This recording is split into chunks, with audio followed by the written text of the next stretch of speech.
Everyone, welcome to my YouTube channel.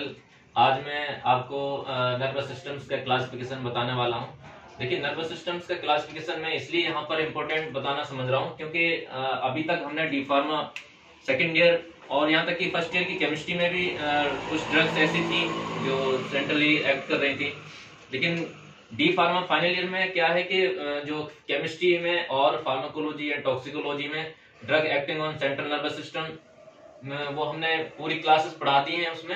लेकिन drug acting on central nervous system में जो drug हमने पढ़ाई थी उनका सिर्फ और सिर्फ मेन ऑब्जेक्ट यही था कि या तो सेंट्रल नर्वस सिस्टम को यानी कि ब्रेन की जो एक्टिविटी है उसको स्टिमुलेट कर रही थी या फिर उसको सप्रेस कर रही थी, उसके रेस्पॉन्स को। ठीक है, नेक्स्ट जो है आज वैसे तो हम शुरू करने वाले थे drug acting on autonomic nervous system, लेकिन हमने सोचा उससे पहले कि हम पूरा का पूरा सेंट्रल नर्वस सिस्टम को क्लासिफाई करते हैं, जिससे कि हर एक स्टूडेंट्स को सेंट्रल नर्वस सिस्टम के क्लासिफिकेशन, उसका क्या क्या इंपॉर्टेंट रोल है, कहाँ कहाँ क्या एक्ट हो रहा है, ये समझ में आ जाए। ठीक है, तो डिस्कस करते हैं central nervous system. Central nervous system को दो भागों में बांटा है। Central nervous system nervous system divided into two parts. तो कौन कौन से? सेंट्रल नर्वस सिस्टम और peripheral nervous system. Central nervous system को हम शॉर्टली सीएनएस बोलते हैं और पेरिफेरल नर्वस सिस्टम को पीएनएस। देखते हैं सेंट्रल नर्वस सिस्टम भी के अंदर जो कौन कौन से मेन इंपोर्टेंट्स हैं, जैसे कि ब्रेन है और spinal cord. Central nervous system एक नाम से ही आपको पता चल रहा है कि सेंट्रली वो लाई कर रहा है। ठीक है, वो नर्वस सिस्टम जो सेंट्रली लाई कर रहा है, जैसे कि ब्रेन और स्पाइनल कॉर्ड। एक स्ट्रक्चर के जरिए बताऊं तो मैं, ये तो ब्रेन मान लीजिएगा और ये स्पाइनल कॉर्ड, ये सेंट्रली है। अब पेरिफेरल नर्वस सिस्टम कौन सा होगा? जो इसके चारों तरफ नर्व्स फ्लो हो रही हैं, ठीक है, वो एक्ट कर रही हैं, वो क्या होगा? पेरिफेरली। ये यहां से सारी नर्व्स निकल रही हैं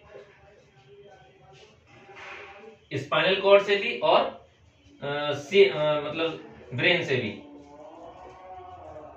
ये वाली जो नर्व्स होंगी ये क्रेनियल नर्व्स होंगी, जो कहां से रिलीज होंगी, कहां से निकल रही हैं, जो मतलब कि ब्रेन से निकलेंगी उनको क्रेनियल नर्व बोलेंगे, और जो स्पाइन से निकल रही हैं उनको स्पाइनल नर्व यानी स्पाइनल कॉर्ड से जो रिलीज हो रही है उसको स्पाइनल नर्व बोलेंगे। ठीक है, ये मतलब समझ में आ गया। जो सेंट्रली हमारा जो ब्रेन है, ये हो गया ब्रेन और ये हो गया स्पाइनल कॉर्ड। ये दोनों के दोनों देख रहे होंगे यहाँ पर मिड में पूरे बीचों बीच है। ठीक है, और जो चारों तरफ जो एक नर्व से निकल रही है, जो सिस्टम्स हैं मतलब जो एक्ट करेंगे, वो उससे बोलते हैं पेरिफेरल नर्वस सिस्टम। चलिए बात करते हैं ब्रेन में क्या क्या है, ब्रेन का वर्क क्या है और स्पाइनल कॉर्ड का क्या वर्क होगा। ब्रेन क्या है? जो भी सिग्नल्स हैं, ठीक है, जो सेंसेशन है उसको वो रिसीव करेगा, और जो मेमोरीज है, थॉट्स हैं, उनको वो मेमोरीज को स्टोर करेगा, और जो थॉट्स हैं और उसका जो सोचने विचारने की जो पावर है वो ब्रेन करेगा।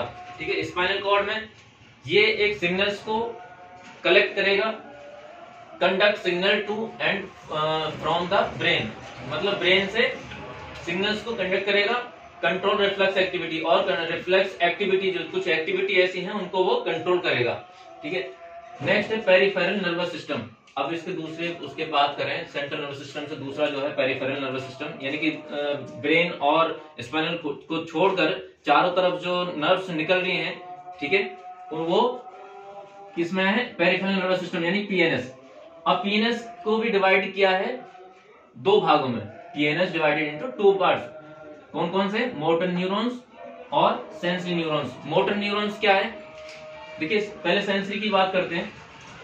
सेंसरी न्यूरॉन्स जो है हमारे सेंस को लेके आएंगे, जैसे कि सेंस ऑर्गन से जितना भी मतलब कि कोई इंफॉर्मेशन है या सिग्नल्स है वो ब्रेन तक, मतलब कि सेंट्रल नर्वस सिस्टम तक लेके पहुंचेंगे, यानी ब्रेन तक लेके पहुंचेंगे। और अब ब्रेन उसको एनालाइज करेगा या फिर उसको क्या करेगा, जो भी उसे कमांड देनी है या एनालाइज करेगा वो ब्रेन करेगा। फिर उसके बाद ब्रेन को जो ऑर्डर देगा वो देगा मोटर न्यूरॉन्स को।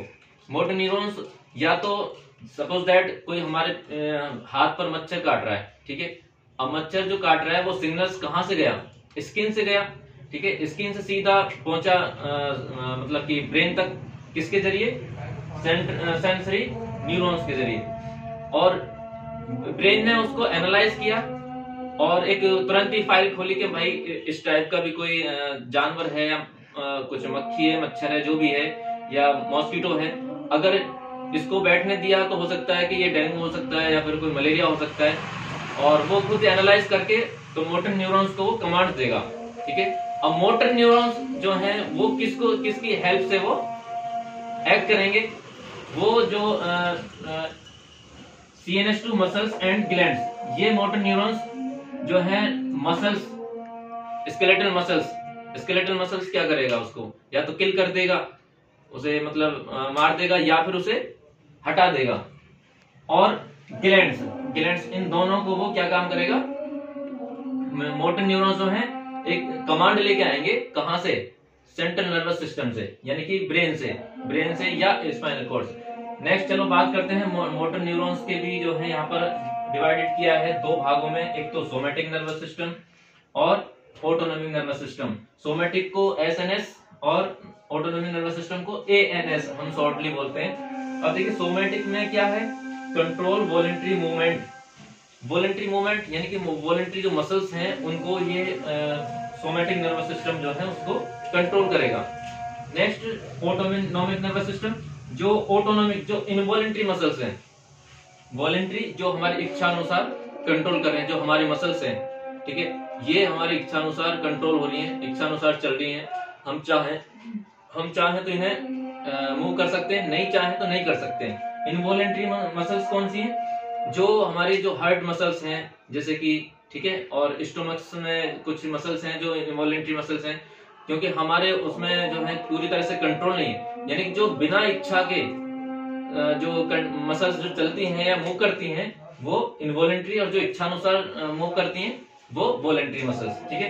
तो समझ आगे हो गया सोमैटिक नर्वस सिस्टम और ऑटोनॉमिक नर्वस सिस्टम। अब ऑटोनॉमिक नर्वस सिस्टम को भी डिवाइडेड किया है दो भागों में, ठीक है। एक तो सिंपैथेटिक नर्वस सिस्टम और पैरासिम्पैथेटिक नर्वस सिस्टम। पैरासिम्पैथेटिक मतलब ये जो sympathetic nervous system, parasympathetic nervous system में पूरी तरह से ये नॉर्मली वर्क करते हैं, और इसको डिनोट किया है रेस्ट एंड डाइजेस्ट से। इसका जो रेस्पॉन्स आएगा पैरासिम्पैथिक नर्वस सिस्टम का वो रेस्ट एंड डाइजेस्ट का, ठीक है।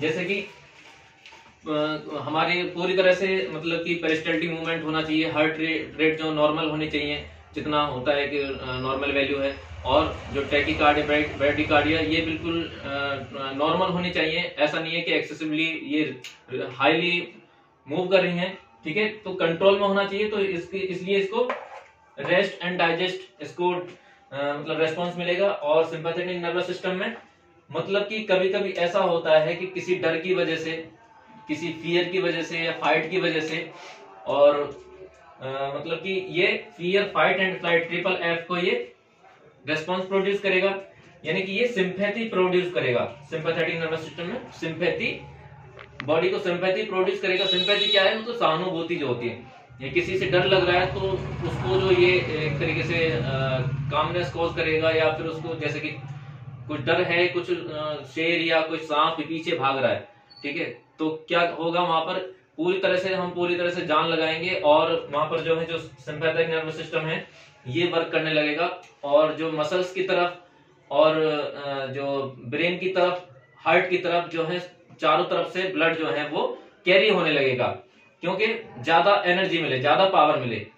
क्योंकि बॉडी को ये लगेगा अगर हम तेज नहीं भागे तो हो सकता है कि जो पीछे भागने वाला जानवर है वो हमको पकड़ ले और हो सकता है मार दे। तो ये पूरी तरह से सिंपैथी प्रोड्यूस करेगा। और पैरासिम्पैथेटिक नर्वस सिस्टम ये क्या काम करेगा कि जो ग्लैंड्स हैं इनको नॉर्मली सिक्रेट करेगा, जो ग्लैंड से रिलीज हो रहे हैं हार्मोन्स हैं या एंजाइम्स हैं उनको प्रॉपर नॉर्मल कंडीशन में, ऐसा नहीं है कि एक्सेसिवली या फिर रिड्यूस करे, ये नॉर्मल सिक्रेट करेगा, ठीक है।